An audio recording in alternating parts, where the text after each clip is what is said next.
You're watching Going Underground with me, Afshin Rattansi. Coming up in the show, imprisonment without trial, rendition, torture and domestic spying haven't been enough to stop the threat to Britain from ISIS. Should the next step be for the government to be able to take away our passports without a trial? And have we returned to austerity not seen since the Great Depression? We speak to a 91-year-old war veteran who believes that the world his generation built for us is falling down. Plus, why is the Philanthropist of the Year's foundation under investigation? All this and more on today's Going Underground.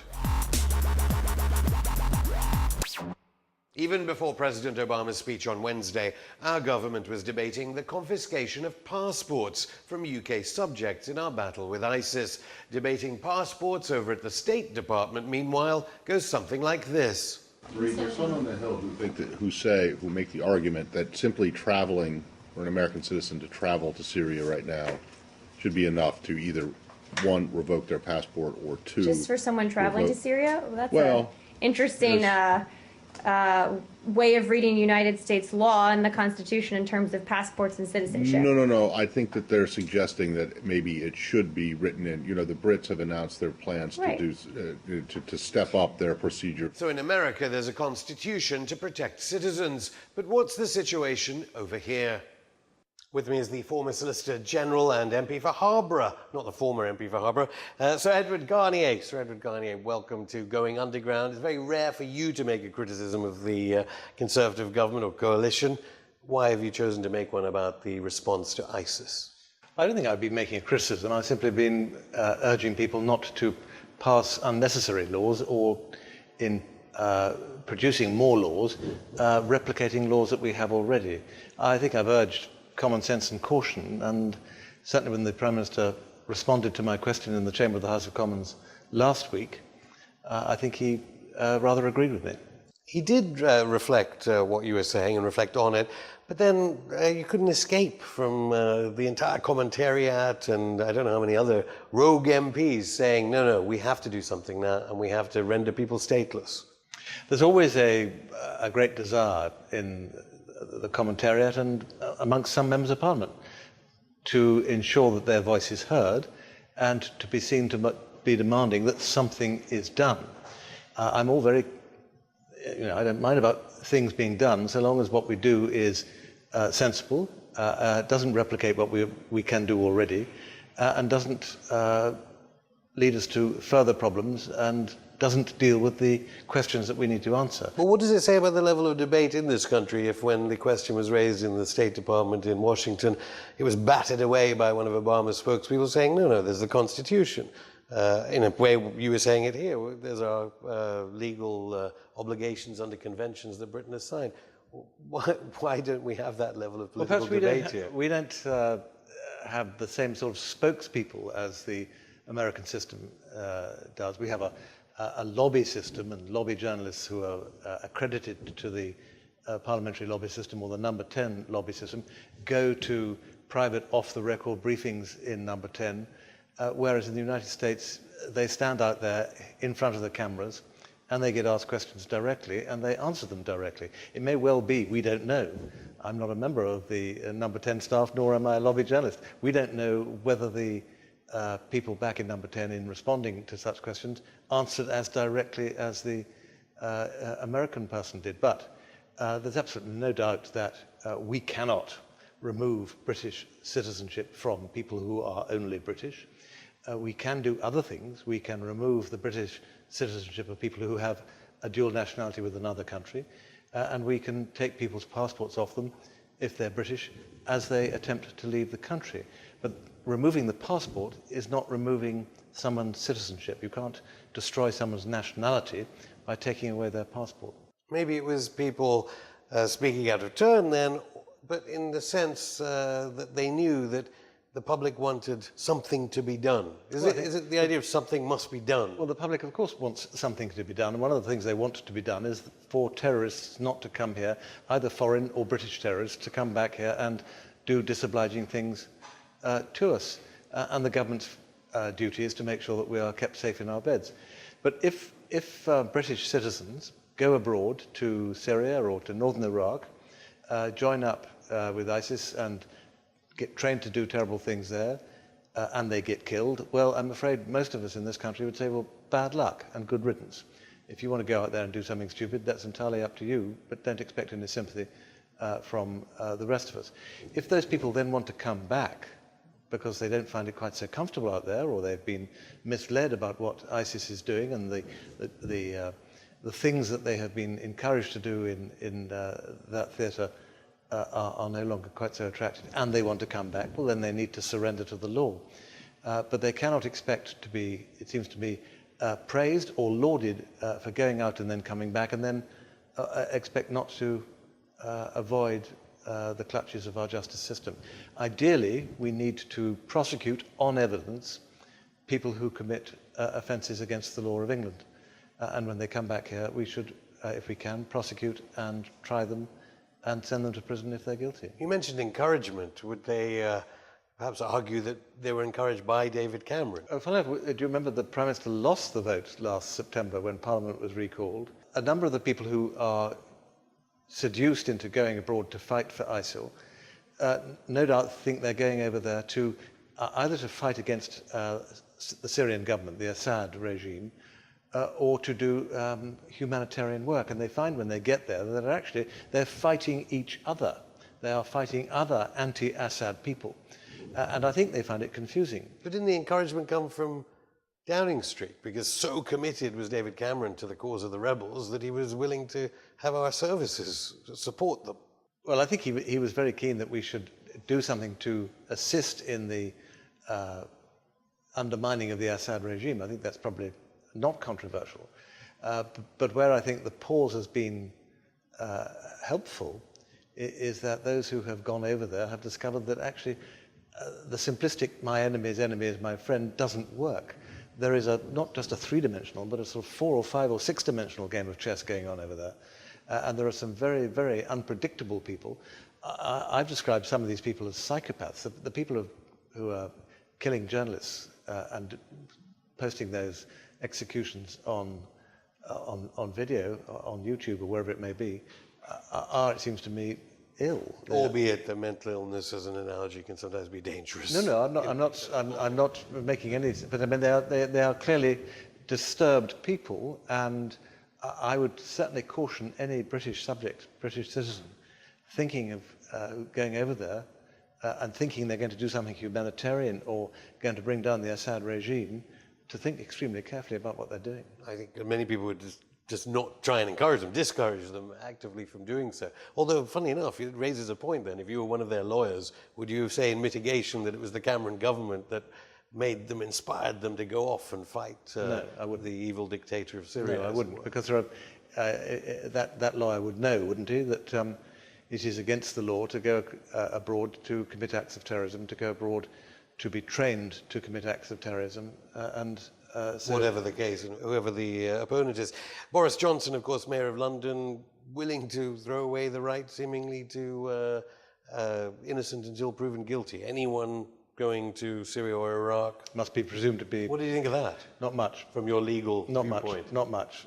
Boris is a highly intelligent politician, and his job is to make sure that people understand what he's about, and he has a message to give that he's a front-rank British politician.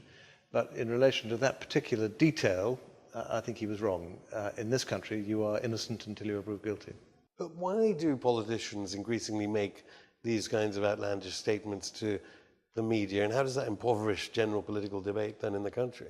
It's not a new thing. Politicians are in the business of catching the public's eye. But you identified things that would make what Britain did illegal. Yeah, but I'm a boring lawyer. I happen also to be a member of Parliament. Legality being important, though. The rule of law is vital, and our civilised democracy doesn't work without it. But that doesn't mean to say that colourful people cannot get up and say eye-catching things. You gain attention for what you're trying to say, sometimes by being outlandish. I have to temper my remarks and what my ambitions are for my country so that they coincide with the rule of law. Others, perhaps less tutored in the legal world, can get ahead of themselves and then just have to row back a little more quietly. But do you think the government then spends more time thinking about these populist slogans, regardless of the legal constraints, and less time on foreign policy? I mean, it has to be admitted that there is no doubt. I mean, your leader wanted Britain to get involved in a war in Syria on the side of ISIS. The thing that I think is clear to me is that you have a number of ambitions as a politician, as a leader of a country. It doesn't matter whether it's the United Kingdom or anywhere else.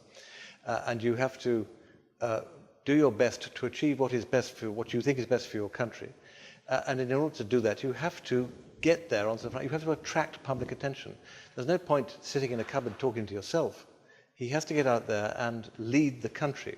And it was quite clear that last year, bear in mind, Assad is not a nice guy. He is someone who has used chemical war yes, but weapons fighting with against... ISIS is a bit of Well, he was fighting with the...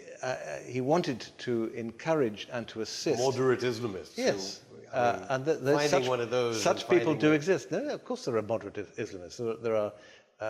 well, as we now know, so many of those people joined Jabhat al-Nusra and all these other groups, so it was a lot more complicated. Yes, well, life is a lot more complicated. But unfortunately, if you are addressing a country in a short soundbite, you don't have time to say, but on one hand, on the other. My message, he would say, is that we need to do this. The safety of our country is in danger, so we need to do that. And then it's for the Attorney General, the Solicitor General and the lawyers within the government legal service, both within the Home Departments and also the Foreign Departments, to ensure that the perfectly sensible aim of the government, of the political government, is tempered to fit within our international and domestic legal obligations. Edward Garnier, thank you very much. Not at all. Some of you are probably shocked by Tony Blair being voted 2014's Philanthropist of the Year by a well-known men's magazine. Was it a publicity stunt by GQ? Who knows? But now the Middle East peace envoy has a problem that will disconcert him more than the thousands killed in Gaza, maybe. It's arguably even worse for him than his fear of citizens' arrest, for those alleging he's a war criminal over Iraq. The Tony Blair Faith Foundation is under investigation. The Charity Commission has confirmed that it is to meet representatives from the foundation. This comes after a former employee said the foundation spent an inordinate amount of time seemingly protecting the former Prime Minister's image. Somehow the Charity Commission, which is run by a former BBC manager, is keen to stress that no regulatory issues have been identified. If the foundation is ever found to just be a PR spin machine for Tony Blair, maybe he can just get Alistair Campbell back to help him out. After all, he did such a good job selling Blair's interventions around the globe. Coming up in part 2 of Going Underground, is there a recovery? We see Britain through the eyes of a World War II veteran who compares today's austerity with the Great Depression of the 1930s. And who got paid handsomely to ruin your holiday if you were lucky enough to book one, or because you didn't have a passport to go to the beach. All this and more after a short break.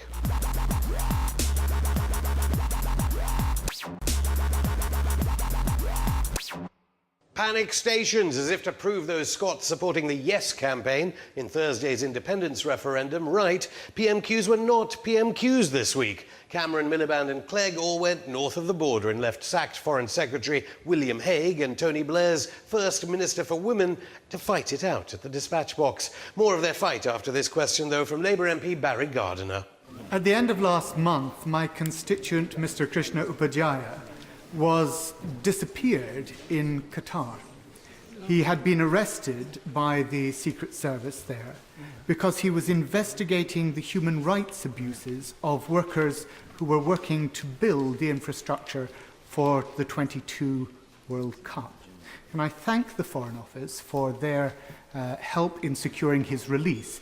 But what action will he take to speak to the ambassador of Qatar about the disgrace of arresting him in the first place and about the treatment of those who are preparing those facilities? Not sure whether you saw former Foreign Secretary Jack Straw, an ally of Qatar, shuffling his papers behind him. Anyway, what could Hague have to say about Qatar, which has been alleged to be backing ISIS in Iraq and Syria? I know that the Embassy and the Foreign Office will want to follow up these matters.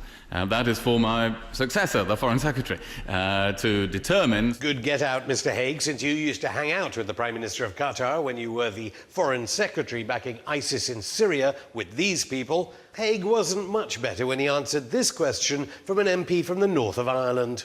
The Transatlantic Trade and Investment Partnership leaves the health service vulnerable to some of the worst possible outcomes of this government's privatisation programme. Private investors will be able to hold the government and devolved administrations through the Investor-State Dispute Settlement Tribunal. In that respect, how can the Leader of the House guarantee that the health service, including the health services in the devolved administrations, will be exempt from TTIP? Hague supports TTIP, so he pushed the urgent NHS question away. But what about the real battle of ideas at the dispatch box this week? We want Scotland to stay. I do agree with the Right Honourable Lady. I thank the Right Honourable Member for the words that he said. The great strength of the United Kingdom is that it is not a rigid union. We want the UK to stick together in the cause of social justice. Well, the Right Honourable Lady makes a powerful point about solidarity. We must stay as family, not become foreigners to each other. The Right Honourable Lady puts it extremely well. Very well indeed. This week, the head of the TUC compared the government's attitude to the country to something out of Downton Abbey. One critic of television dramas like Downton is a 91-year-old veteran of World War II who grew up in the Great Depression. A question he asks repeatedly in a new book is whether Labour and Tory politicians have simply forgotten our country's history. With me is the author of Harry's Last Stand, How the World My Generation Built is Falling Down and What We Can Do to Save It. Welcome, Harry, to Going Underground. Let's begin with you being a survivor of the Great Depression and what that tells you about austerity now in Britain today. If I told you the actual truth, you would be aghast, because I started work at the age of 7, pushing a large cart filled with beer cases and selling it to the poor around the neighborhood where I lived. And only because my family was so desperate, they couldn't afford food. I would go to school hungry most mornings. And my sister and I eventually wound up going behind restaurants and digging through their kips of hoping that maybe someone had left a bit of food behind. It was actually unbelievably horrendous. You can imagine, eventually they started providing a very small glass of milk for us, and how happy we were to trudge to school knowing that we would have that to fill our bellies. And of course, there was no work for men. Everything was shut down. And my father particularly, who was injured in the mines and retired with a big pension of 10 shillings a week, which barely paid the rent, and that's about it, you know. So But you compare that and the conditions then with the conditions now. You're saying that what you fought for in the Second World War, it's that austerity coming back. I feel it heading that way, because the government seem to feel that austerity is the only way to resurrect a good standard of living. And it certainly isn't, because it's just making more and more poor people. But it's frightening, actually, and I don't know what the answer is. Quite frankly, I'm not a politician, but I am a historian. In my book, I've tried to describe to people what it was like and how it could be again unless we put up a guard against it. There's a 10% in the country today, in our countries today, who are not concerned about, say, the masses. It's a reverted pyramid, actually, the top leading down to the very bottom of this pyramid, which are the absolute poor. At that time, I mean, one of your siblings had died of tuberculosis. I mean, it's a story of utter deprivation, but there were glimmers of light in the National Health Service and the Attlee government and the 1945 Labour government. Oh yes, later on in life, but during the dark periods, you couldn't afford to go to a doctor. I never saw a doctor until I was 18, and it was only after the war that we brought in the National Health Service. But and how do you see that now? The cuts and the privatisation to the NHS. I think it's privatisation. I'm appalled that they even think about it, because the national health is the saving grace of all of us. I know what it is like to be ill and not be able to get a doctor to see yourself or one of your family. It was very, very frightening. Now, another aspect to this, actually the Trade Union Congress mentioned this week, Downton Abbey you mention in the book. How do you see it now? I mean, it's better now, obviously, the housing conditions, the job situation. Isn't it better now? No, I don't think it is, quite frankly. I think it's appalling, the housing situation. I think it's dreadful that the young people cannot even dream of owning their own home anymore. It's what makes a family, makes life. To be able to walk in your own door and close the door and think, it's good to be home. Have a little bit of garden where you can potter around, you know. It's not much to ask for. But unfortunately, I think building has been handed over to companies which work for the government and also for the wealthy. You blame it on the city, as it were, that the government is just for the city and these elites. Oh, yeah. What about food banks? Things are better there, obviously, than the Great Depression. They shouldn't be necessary, though, should they? I mean, when you think of the thousands and thousands of people who are rushing to food banks every week to survive, that indicates that work has become impossible to find. Because, let's face it, no one wants to rely upon handouts. They want to work. They want to feel that they have a purpose in life. You fought for this country in the Second World War. We hear from British politicians quite often, there's a new Hitler. How is history being rewritten of your time, and how is it getting us into trouble? I don't know what they mean by a new Hitler. I think politicians, I feel we don't have a government for the people, by the people anymore. It's run by industrialists, and the members of Parliament are merely puppets to them. They're told what they have to do and what's going to be done.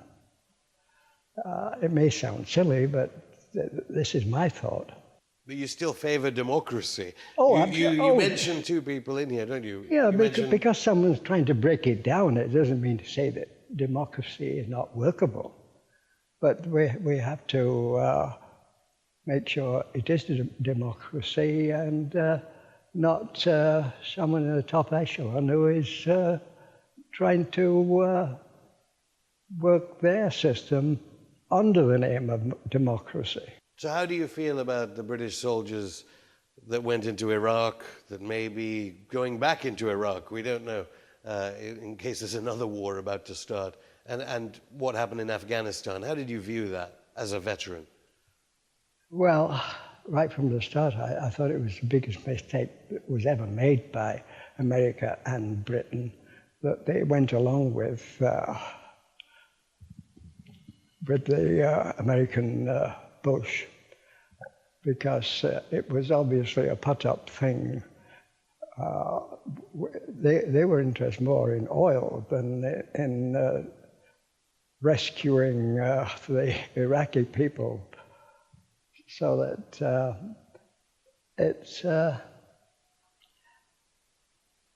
every move that's been made in the last few years seems to be for wealth, for oil, for anywhere the industrialists see a possible place where they can go and increase their wealth, they will go irregardless of the suffering of the place that they arrive in. If we hadn't have gone into Iraq, I'm sure the Iraqis would still be oppressed by their leader, but at least they were alive, much more so than since we were there. Harry Leslie Smith, thank you. Thank you for having me. It's been a great pleasure. For those of you lucky enough to book holidays abroad, did any of you end up going nowhere because you couldn't renew your passport in time? Well, you and thousands of other holidaymakers won't be too happy to know that staff at the passport office actually got rewarded for your misery.